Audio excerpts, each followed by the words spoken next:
Bonjour à tous, il est 7 heures et bienvenue dans Bonjour Omerta. Alors que la COP30 s'est déroulée la semaine dernière, que le conflit entre Israël et le Hamas se poursuit et que les tensions entre la Chine et les États-Unis s'intensifient, je reçois aujourd'hui le géopolitologue Alexandre Delval pour faire un point sur la situation géopolitique internationale suite à la sortie de son nouveau livre, Le Nouvel Ordre Post-Occidental.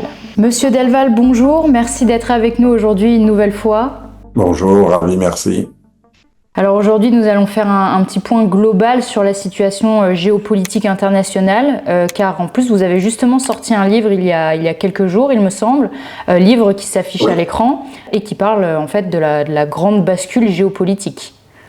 Oui, le nouvel ordre post-occidental, qui est effectivement pas mondial, mais post-occidental, mais ça revient au même, effectivement, c'est une nouvelle organisation internationale qui est revendiquée par beaucoup d'acteurs multipolaristes ou anti-occidentaux.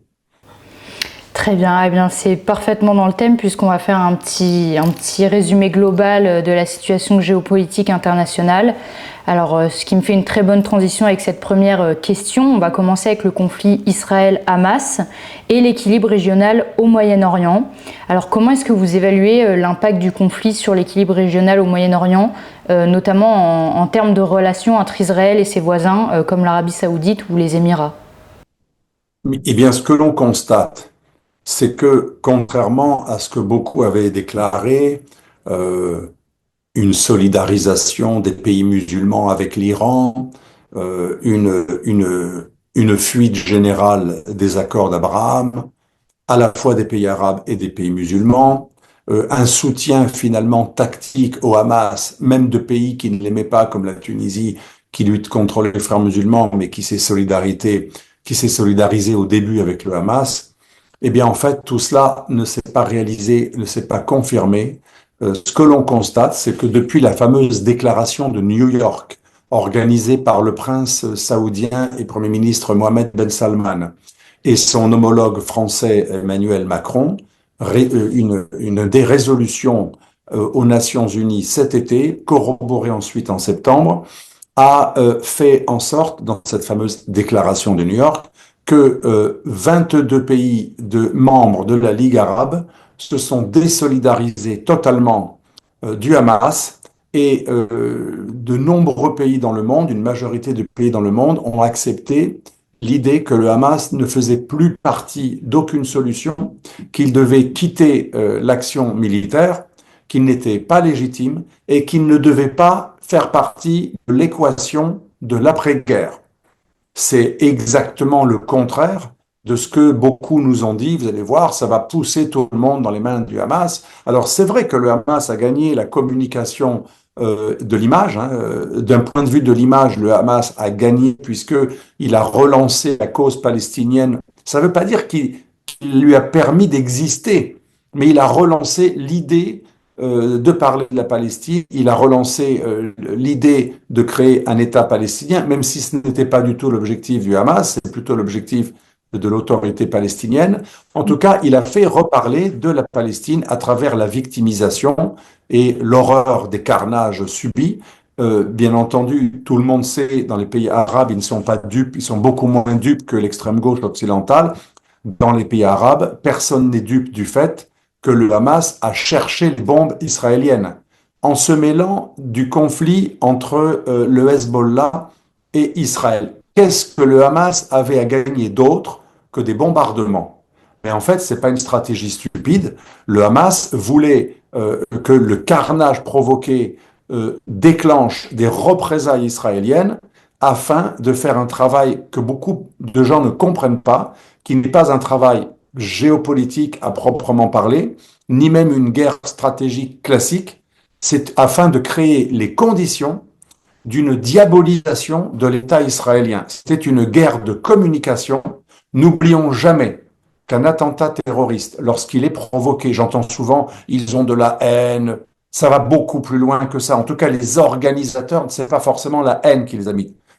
Ils recrutent des gens qui souvent sont animés de haine, parce que pour aller découper quelqu'un en morceaux, mieux vaut avoir un peu de haine, sinon on ne va pas être très motivé. Mais le but stratégique de ceux qui organisent des attentats, qui les planifient, c'est pas que la haine, c'est de la communication. je crée un attentat pour faire parler de ma cause, pour mobiliser des gens qui ont la même cause que moi, mais qui n'osent pas encore franchir le pas. C'est une publicité au sein de mes membres, mais c'est aussi une publicité tout court pour la cause que je vais défendre. S'il y a beaucoup de morts au nom de la Palestine, ou au nom du génocide des Palestiniens, ou au nom de la charia, ou au nom de l'islamisme, ou au nom du projet du Hamas, peu importe, un attentat terroriste, il est là pour faire parler de but, le but de guerre affiché ou la propagande. Parfois, la propagande n'est pas exactement le but de guerre, mais le message diffusé par un terroriste est décuplé par le fait que l'on va parler de l'attentat. Et donc, il faut bien mettre ça dans la balance. Le Hamas a gagné la bataille de l'image puisqu'il a fait revenir la cause palestinienne au centre.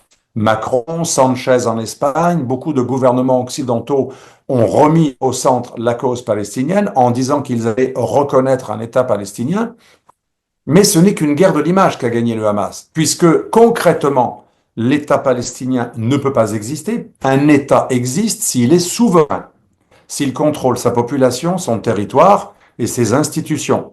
La Palestine, qui elle-même est en mille morceaux, gruyérisée en Cisjordanie, est totalement enclavée avec Gaza, sans parler des Palestiniens du Liban, des Palestiniens de Syrie, des Palestiniens de Jordanie, parce que la nation palestinienne est éclatée dans plusieurs pays. Et d'ailleurs, quand Israël est né, il n'y avait pas encore de nation palestinienne, puisque c'était le nom qu'on a donné par la suite. Les Palestiniens étaient tantôt égyptiens, tantôt on fait partie de l'Empire ottoman, mais dans le wilayat qui est celui de la Syrie, la Grande Syrie. Mais ça, c'est un autre débat. Donc, très bien, la bataille de l'image qui consiste à diaboliser Israël a fonctionné, puisqu'il y a beaucoup moins de partisans d'Israël, y compris aux États-Unis. On le voit avec la New Right, la nouvelle droite, autour de Carlson, etc. On voit arriver pour la première fois aux États-Unis une tendance du MAGA à l'intérieur du Parti républicain. On voit une tendance du MAGA qui, de plus en plus, est ouvertement anti-israélienne ou demande au président américain de ne plus défendre Israël pour ne pas perdre toute une profondeur stratégique dans nos pays. C'est la thèse de John Mearsheimer, c'est la thèse de beaucoup de représentants du MAGA, et ça c'est nouveau. Donc c'est une victoire. Mais dans l'autre spectre, du côté des démocrates, on a vu que l'une des raisons de l'échec de Kamala Harris a été les conséquences du 7 octobre et de la guerre à Gaza, qui a ému beaucoup de jeunes qui ont cessé de voter pour le successeur de Joe Biden, Madame Kamala Harris, le Parti démocrate ayant été considéré trop pro-israélien. Mais par contre, si on vient sur le terrain tactique, militaire et sur le terrain tout court, le Hamas a subi d'énormes pertes et d'un point de vue même diplomatique, je mets l'image de côté, d'un point de vue des relations diplomatiques, le Hamas est abandonné par tous les acteurs du monde arabe. Et une résolution des Nations Unies a totalement délégitimé le Hamas. Donc c'est suivant le verre à moitié plein, à moitié vide, on peut dire que c'est compliqué. Donc là, pour répondre à votre question, pour conclure à cette question, eh bien, beaucoup de pays ne veulent pas quitter les accords d'Abraham, contrairement à ce que l'on avait cru. Et l'Arabie saoudite, qui effectivement avait fait marche arrière in extremis, alors qu'elle était sur le point de reconnaître, de rentrer dans les accords d'Abraham, le 7 octobre, et les représailles ont fait que l'Arabie saoudite était en porte-à-faux. Elle a retardé son adhésion aux accords d'Abraham, mais elle ne l'a pas annulé. Et en ce moment, il faut savoir que l'Arabie saoudite travaille à donner les conditions pour pouvoir intégrer les accords d'Abraham, parce que les relations entre Joe Biden et les démocrates avec l'Arabie saoudite étaient très mauvaises. Par contre, les relations avec Trump sont extrêmement importantes. Elles sont très solides pour tout un tas de raisons idéologiques, mais surtout business, mais aussi géoéconomiques et géopolitiques. Donc, l'Arabie saoudite ne peut pas longtemps refuser de rentrer dans les accords d'Abraham, mais elle avait besoin d'un prétexte, d'une justification. C'est là que Emmanuel Macron rentre en scène. Emmanuel Macron, en faisant le beau avec moi, je reconnais la Palestine, comme il est le premier sur l'Ukraine, il va être le premier sur la Palestine, mais c'est que de la com. En Ukraine, il va pas faire changer le front, puisque les soldats sont pas nombreux et ils vont être envoyés qu'après l'accord de paix. Et pour la Palestine, c'est pareil, reconnaître la Palestine qui n'a pas de territoire fixe, qui n'a pas de frontières, qui n'a pas de souveraineté, qui ne contrôle pas la mer ni les airs, on va pas aller très loin avec un État qui n'a aucune souveraineté et qui est grignoté et séparé en plusieurs morceaux et qui ne peut pas disposer de son ciel et de sa mer Hmm. et qui est même pas interconnecté. Donc voilà, pour résumer, les pays arabes ont plutôt tendance aujourd'hui à vouloir relancer les accords d'Abraham, mais par rapport à leur population, et la raison, vous avez compris, c'est parce que l'Iran reste l'ennemi iranien, qui est un ennemi existentiel pour la Jordanie, pour les Émirats arabes unis, pour l'Arabie saoudite, et même pour les alliés de ces pays comme le Maroc, qui pourtant n'est pas menacé par l'Iran, mais qui est dans cette mouvance pour des raisons de tractation, diplomatie transactionnelle, puisque les Émirats ont poussé le Maroc à entrer dans les accords d'Abraham en échange de la reconnaissance du Sahara occidental marocain. Pour toute une série de raisons, les pays arabes voient leur intérêt à rentrer dans les accords d'Abraham, mais Macron est rentré en scène puisque, en faisant admettre l'existence d'un État palestinien qui n'existe pas dans les faits, mais en le faisant reconnaître, vous savez qu'en relations internationales, quand une majorité d'États reconnaissent un État, cet État existe, même s'il est occupé, fragmenté. Ça, ce qui donne l'existence d'un État, c'est bien sûr sa vraie souveraineté concrète, son contrôle d'un territoire, une population, un gouvernement, mais c'est aussi la reconnaissance internationale.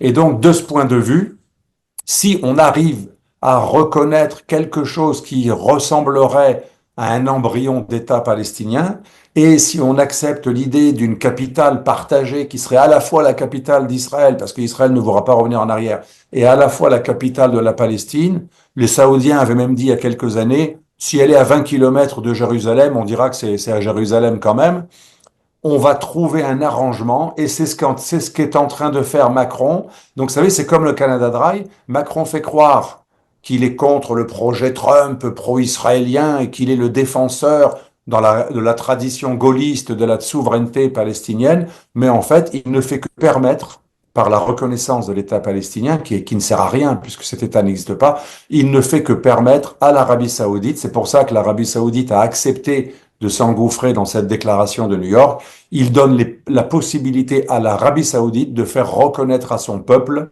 une solution liée aux accords d'Abraham. Mais ce n'est pas encore facile, il y a beaucoup d'obstacles encore sur le chemin.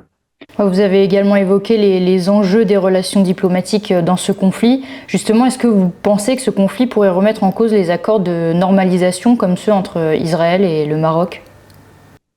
Alors, je ne pense pas. Vous savez, les États ont des sentiments affichés, mais ils n'ont pas de sentiments. Quand un État affiche un sentiment, c'est du théâtre. L'État n'a que des intérêts froids. L'État est un monstre froid et De Gaulle le répétait très souvent, mais pas que lui, tous les stratèges et tous les géopolitologues et tous les diplomates lucides.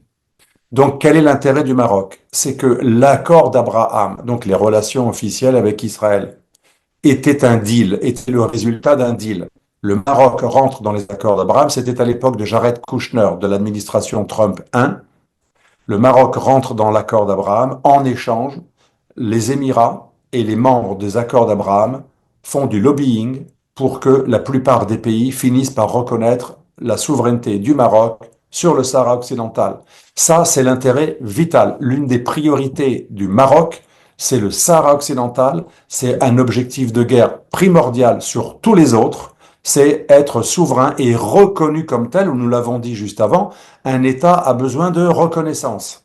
Sans une reconnaissance, un bout d'un État n'est pas une zone reconnue et ne pourra pas faire partie de traités internationaux, etc.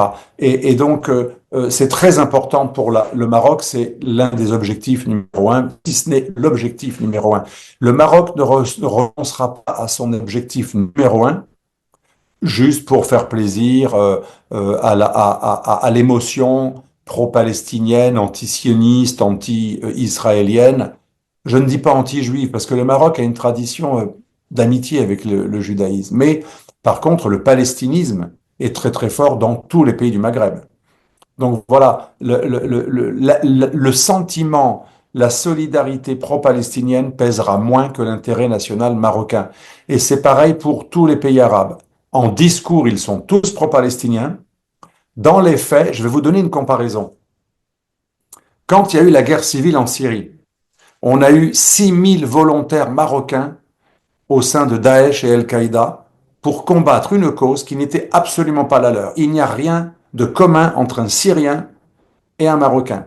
Pas la même géographie, pas la même vision de l'islam, pas la même vision de la nation, pas la même histoire. Si, ils ont en commun d'être arabophones, mais c'est pas vraiment le même arabe, et d'être musulmans. Mais ce n'est pas du tout l'intérêt national marocain que de combattre pour Daesh. Par contre, aucun volontaire est venu se battre au sein de milices en Palestine contre les sionistes, contre Israël. De même, 5000 volontaires, 5500 volontaires tunisiens se sont engagés dans le djihadisme international en Syrie, zéro à Gaza, et pourtant, vous allez en Tunisie, le drapeau palestinien est partout, dans toutes les postes frontières, les stations-service, dans toutes les rues, dans tous les magasins, vous voyez des drapeaux palestiniens. Ils sont même vendus comme un gadget tellement que c'est à la mode. Mais personne va se battre pour la Palestine. Ça résume le problème du monde arabe vis-à-vis d'Israël. Tout le monde en parle, tout le monde y vive. C'est un peu comme la gauche occidentale. Elle parle de la Palestine, mais qu'a-t-elle fait de concret? C'est une cause qui permet de mobiliser et diaboliser éventuellement Israël, l'Amérique, mais ce n'est pas une cause qui est véritablement prise au sérieux par les acteurs qui en parlent. Alors, parlons maintenant des tensions entre les États-Unis et la Chine, qui semblent dernièrement s'intensifier. Selon vous, quelles sont les véritables motivations de Pékin derrière cette posture un peu plus agressive et comment les États-Unis devraient réagir pour éviter une escalade militaire? Alors, tout d'abord, l'escalade militaire, nous en sommes très loin. Elle peut arriver dans deux configurations. Première configuration, la Chine attaque trop tôt Taïwan. Ce que j'appelle trop tôt, ça veut dire avant que Taïwan mûrisse. La stratégie des Chinois, c'est de faire mûrir le Parlement taïwanais, de sorte à ce que les partis pro-rattachistes, comme le Kuomintang, progressent. Et ils progressent chaque année. Ça, c'est la stratégie de la cuisson du homard à petit feu, ou de la cuisson de l'anguille. C'est la stratégie chinoise. Aucun intérêt à un clash global tout de suite. Si la Chine envahit tout de suite, c'est très compliqué. Le débarquement, les kilomètres sont trop nombreux pour débarquer. Il faut des moyens amphibies complexes à mettre en œuvre, même si l'armée chinoise est très forte. Et il y aurait une défense antiaérienne qui ferait beaucoup trop de dégâts. La Chine n'est pas le genre d'État à livrer une guerre qu'elle n'est pas sûre de gagner. Donc les Chinois, non. Mais admettons que l'empressement arrive, il peut y avoir une guerre, à mon avis, qui serait plutôt indirecte, mais il peut y avoir une guerre quasi directe États-Unis-Chine.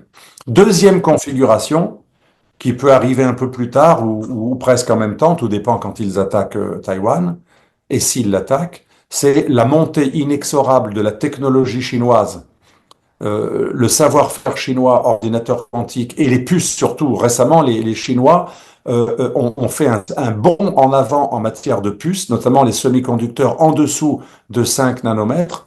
Et là, ça devient très important, puisque si les Chinois deviennent capables de faire aussi bien que la société liée à l'Amérique TSMC à Taïwan, aujourd'hui c'est Taïwan qui a les puces de meilleure qualité, si la Chine fait mieux ou pareil, sans passer par les mêmes technologies de TSMC à Taïwan et de ASML en Hollande, pour nos auditeurs, il y a deux grandes sociétés qui sont dans deux étapes différentes des semi-conducteurs de meilleure qualité. C'est Hollande pour l'imprimerie du semi-conducteur et Taïwan pour le gravage.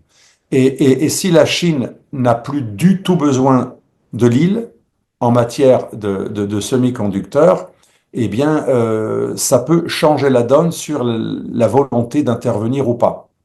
Donc, tout dépend de ce qui va se passer dans 2 ou 3 ans, si la Chine acquiert définitivement une autonomie en semi-conducteurs, et le risque de guerre serait si la Chine ne dépend plus du tout de rien en Occident, y compris des semi-conducteurs. Elle est déjà le leader de l'IA, de la robotisation, des ordinateurs quantiques. Elle contrôle 80 à 90% des terres rares, pas uniquement sur son sol, mais aussi qu'elle contrôle ailleurs.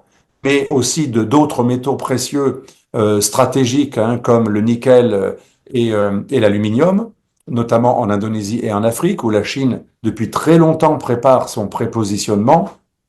Si la Chine, un jour, devient presque totalement invincible en tant que rival économique qui a déjà presque dépassé l'Amérique en termes de PIB, puisque si on raisonne en parité de pouvoir d'achat, apparemment la Chine a déjà dépassé le PIB américain. Mais en nominal, ça nous rassure, les Occidentaux parlent souvent en nominal. Vous savez qu'en nominal, la Russie est 11e. En parité de pouvoir d'achat, la Russie est entre 4 et 6e. C'est beaucoup plus sérieux. En parité de pouvoir d'achat, l'Inde passe de 10e à 3e. Et en parité de pouvoir d'achat, la Chine passe de 2e à 1er.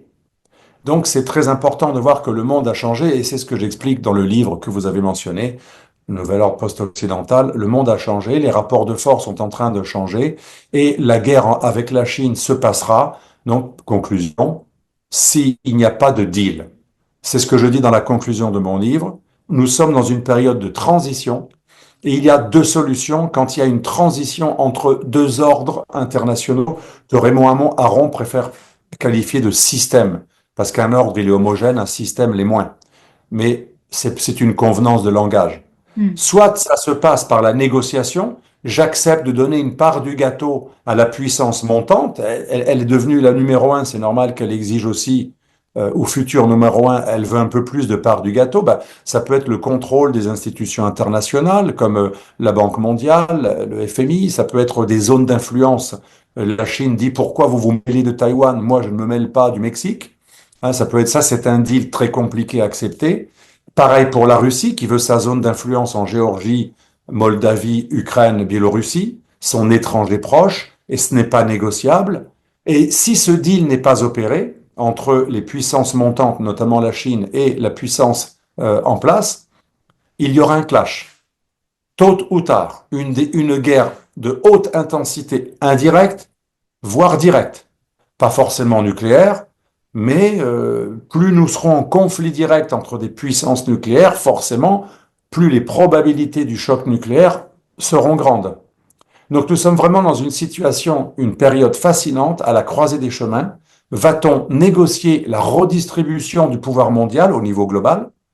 Pour la Russie et la Chine, va-t-on accepter des deals pour des zones d'influence et des zones intermédiaires, des zones tampons qui vont séparer les deux empires ou les trois empires? Ou alors l'Occident va-t-il continuer à se dire globaliste, à penser que comme il est le bien, il peut s'étendre n'importe où, y compris au détriment des zones d'influence des autres? C'est le véritable enjeu de la Troisième Guerre mondiale, qui a déjà commencé de manière indirecte, de manière larvée, comme disait l'ancien pape François, la Terza Guerra Mondiale est a pezzi, c'est-à-dire par morceaux. Mais elle peut devenir plus générale. Il y a déjà des interdépendances entre plusieurs foyers, on le voit bien, Chine, Russie, Proche-Orient, Iran, Gaza, Hezbollah. Il y a une interdépendance. C'est pas la même guerre, mais il y a une interdépendance de plusieurs guerres. C'est plutôt des guerres mondialisées qu'une troisième guerre mondiale. C'est ça, la troisième guerre mondiale, ce sont des guerres qui ont des dimensions mondiales et qui font rentrer en scène des acteurs qui revendiquent une redistribution du pouvoir mondial. Cette semaine s'est également tenue la COP 30. Et justement, alors que les grandes puissances comme la Chine, les États-Unis ou encore l'Inde continuent de privilégier leurs intérêts nationaux, quel impact justement la géopolitique actuelle que vous avez évoquée pourrait-elle avoir sur la réussite des accords climatiques mondiaux? Alors justement, dans l'avant-dernier chapitre de mon livre, j'analyse les contentieux qui opposent les pays du Sud global, mais aussi, c'est un terme que je n'aime pas trop, Sud global, c'est une convenance, je dirais plutôt the rest, le reste. L'Ouest, Occident, c'est the West, et the rest, c'est les autres États, le reste. Les États du reste, surtout effectivement ceux les plus pauvres du Sud, mais également la Chine qui est riche et l'Inde qui l'est de plus en plus, disent ce n'est pas normal que les normes internationales que vous avez mis en place avec des traités ou des accords internationaux nous demandent, nous, de nous restreindre dans l'émission de CO2 en période d'ascension de développement accéléré, alors que vous, dans votre phase de développement, vous n'avez pas été bridé avec une main dans le dos. Un boxeur qui aurait une main dans le dos ou même deux mains attachées dans le dos. Et donc, c'est un contentieux depuis toutes les COP. Les pays du Sud revendiquent un système de compensation qui, en échange d'efforts de leur part, ferait payer une part de cet effort aux pays qui sont avantagés puisque eux, ils n'ont pas eu à brider leur décollage industriel et économique à l'époque avec ce genre de restrictions. Mais aujourd'hui, on n'a pas trouvé d'accord. Il est très compliqué pour l'Occident de payer l'équivalent de 1500 milliards de dollars. Il faudrait minimum injecter 1500 milliards de dollars pour que l'Occident puisse satisfaire une partie des revendications. Il y a le fonds vert, on a pas mal de projets, mais pour l'instant, l'Occident n'est pas prêt à sortir ce carnet de chèques. Et je le répète, pour la transition énergétique, et rien qu'en Europe, il faudrait pratiquement cette même somme. Pour nous, réussir une transition énergétique qui serait viable, par exemple les voitures électriques, c'est très bien, mais aujourd'hui, à part en ville, et encore, est-ce qu'on peut traverser la France en batterie électrique? On vous annonce 450 kilomètres d'autonomie. On sait très bien qu'en réalité, au bout de quelques mois, c'est 300. Si vous utilisez la radio, le chauffage, là, vous avez tout de suite la moitié. C'est comme les batteries, le téléphone, c'est jamais le nombre d'heures annoncé. Et on sait que pour recharger une batterie, s'il faut un quart d'heure, vous imaginez la queue dans les stations-service, quand il y a la queue parfois, alors que c'est 3 minutes par personne, quand ce sera 15. Et donc, pour que la transition énergétique réussisse, il faut du smart grid qui permette d'interconnecter toutes les énergies renouvelables avec les réseaux existants. On appelle ça le smart grid. Mais il faut aussi des infrastructures et des énormes investissements en infrastructures. Nous y sommes très loin. Donc, on n'est même pas capable de mettre cette somme pour tenir nos propres engagements sur le climat, et il faudrait qu'on donne plus que cette somme au reste du monde. On voit bien que c'est une impasse. Je ne vois pas comment on peut satisfaire la revendication de l'Inde, qui est très active dans cette histoire, mais aussi de la Chine, qui veut bien participer à l'effort, mais elle se voit comme un pays qui est bridé parce qu'elle est encore en phase d'ascension. Donc c'est quelque chose d'inextricable, et c'est l'une des grandes pierres d'achoppement, non pas entre la Russie, la Chine et l'Amérique, là c'est stratégique, c'est une pierre d'achoppement dans l'organisation du système international de la part des pays du Sud global, des pays ex-colonisés et des pays en voie de développement. Justement, si on prend aussi le cas particulier de la France, qui voit sa dette s'accroître encore et encore, comment la France peut aujourd'hui encore s'engager et tenir ses engagements dans ces accords climatiques mondiaux? Sans un méga endettement qui va encore doubler celui que nous avons, la France n'est pas préparée pour la transition énergétique. De toute façon, il y a aussi des problèmes structurels. La France ne pourra jamais, avant très longtemps, sauf à réduire les salaires dans une logique de paupérisation terrible, tant qu'on n'aura pas des salaires moyens à 500 euros, c'est le minimum pour concurrencer les Chinois. Il est impossible de concurrencer les Chinois et d'avoir une industrie automobile capable de fabriquer des voitures électriques aussi compétitives que les Chinois. Rien ne peut remplacer le bas coût de la main-d'œuvre chinoise. Et les Chinois eux-mêmes sont en train eux-mêmes de se délocaliser dans des pays encore plus pauvres qu'eux, comme le Bangladesh ou d'autres. Et donc, on n'est pas capable de suivre le rythme. On a des pays qui sont meilleurs que nous pour l'assemblage, qui ont maintenant plus d'ingénieurs que nous. Et moi, j'ai des étudiants du monde multipolaire. Eh bien, j'ai du regret de le dire, mais dans le monde multipolaire, on a on a des mathématiciens mieux que les nôtres. La France est passée en 27e rang en mathématiques. On était premier il y a un siècle. Il y a un déclassement du savoir-faire, mais aussi du goût de l'effort. Mes étudiants, je les vois, ils n'ont pas le culte de l'effort, ils n'ont pas la pêche, ils n'ont pas faim. Ils n'ont pas envie de se donner autant qu'un jeune cadre turc qui arrive sur le marché mondial, ou un jeune cadre chinois ou taïwanais.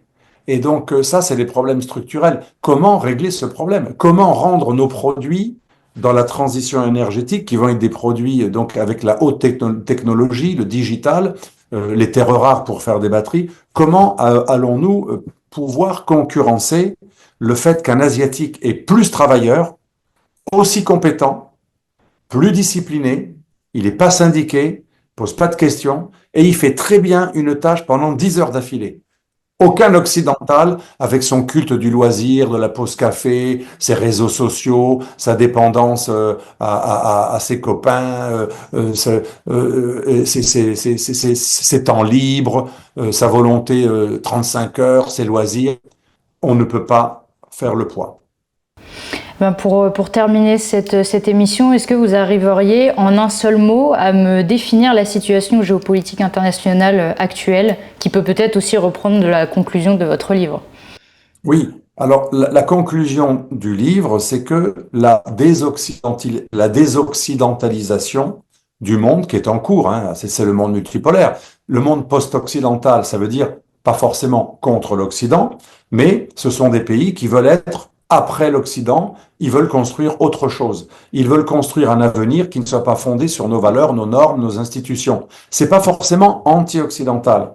Mais par contre, la bonne nouvelle, c'est que si l'Occident n'est devenu qu'un globalisme, parce que c'est devenu ça, c'est pas une opinion d'un souverainiste, c'est un constat. Nos élites eux-mêmes se voient dans une logique mondiale, de plus en plus mondialiste. Monsieur Biden lui-même parlait du Global America et de l'ordre international global. Il parle de globalism, il parle de Global America. Et donc, et nos élites européennes parlent de désouverainisation, expression que j'ai créée dans mon livre, mais ils n'utilisent pas ce mot, mais c'est l'équivalent. Ils veulent que l'Europe aille vers une étape où on va perdre les souverainetés au profit de ce que Macron appelle une souveraineté européenne, qui n'est que l'antichambre d'une sorte de souveraineté mondiale, c'est un oxymore, qui sera en fait une gouvernance mondiale, puisque l'Europe n'a aucune limite. L'Europe peut s'étendre un jour au Japon. L'Europe n'a jamais voulu dire où elle s'arrête.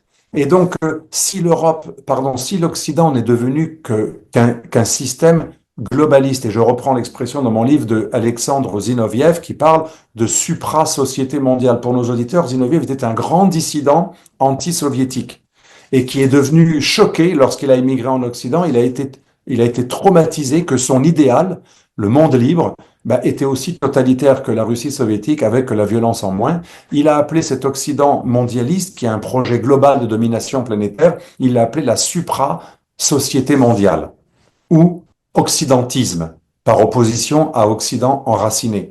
Très intéressant sa thèse, mais aussi John Hickenberry, le partisan de ce globalisme, qui travaille pour le mainstream, l'establishment américain. John Hickenberry a créé l'expression ordre international libéral. On voit bien que l'Occident se définit comme un ordre international et non plus comme une civilisation enracinée, faite de patries, d'États souverains. Et donc, la bonne nouvelle, c'est que si le monde se déglobalise, on sera obligé nous-mêmes de nous déglobaliser. Ça va être une incitation à nous recentrer nous-mêmes sur nos intérêts, puisque le monde ne voudra plus de nous.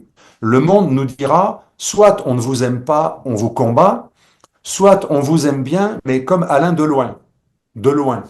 On vous aime bien tant que vous ne mettez pas votre nez dans notre jardin, dans nos affaires, dans nos institutions.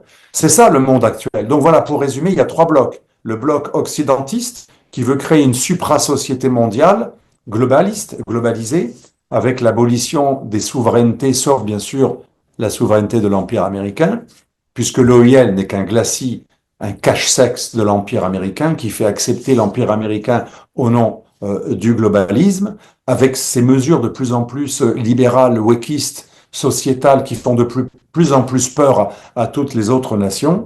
Deuxième bloc, c'est le bloc anti-occidental radical, qui lui est prêt à la guerre mondiale. C'est Russie, Chine, Corée du Nord, Iran. On peut rajouter Cuba, Venezuela. Mais il est assez restreint, cet ordre-là, ce second bloc. Et le troisième bloc, c'est le reste du monde, 80% de l'humanité, enfin 70% de l'humanité. Il n'est pas forcément anti-occidental, comme les Émirats, l'Arabie Saoudite, l'Égypte, ce ne sont pas les pays anti-occidentaux, ou même la Turquie qui est membre de l'OTAN, mais ces pays veulent une redistribution du pouvoir mondial, des zones d'influence. Ils veulent plus de parts du gâteau. Le Brésil et l'Inde, par exemple, voudraient rentrer dans le Conseil de sécurité permanent des Nations Unies, et c'est l'Occident qui bloque. Donc voilà, la volonté de déglobalisation, de désoccidentalisation, ce n'est pas une volonté d'attaquer les puissances européennes, les nations chrétiennes, européennes, blanches, etc. Pas du tout. Ces pays-là, ils veulent juste que chacun ait la norme qu'il veut chez lui, ce qu'on appelle le plurinormativisme. Ce que, je conclurai là-dessus, ce que le ministre des Affaires étrangères indien, Jan Chakar, a nommé le plurinormativisme, ou le monde multiplexe, expression que je cite dans mon livre, qui est aussi reprise par un analyste indien qui s'appelle Acharya. Ce monde multiplexe, il n'est pas forcément hostile à l'Occident, mais il nous dit, occupez-vous de vos nations occidentales, recentrez-vous sur vos propres valeurs et nous sur les nôtres. Nous ne voulons plus d'interférences. C'est la plus grande opportunité pour les États européens pour reprendre leur souveraineté et le contrôle de leur destin et ne plus être ni le dindon de la farce de l'OIL et d'un mondialisme utopique et encore moins le dindon de la farce de l'Amérique qui utilise le mondialisme pour masquer son hégémonie. Eh bien, Monsieur Delval, merci beaucoup de nous avoir partagé une nouvelle fois votre expertise. On espère vous retrouver bientôt sur la chaîne d'Omerta. Merci à vous. Et merci à tous d'avoir regardé cette vidéo. Je vous dis à demain pour une nouvelle thématique avec un nouvel invité. En attendant, je vous souhaite à tous une excellente journée. À demain.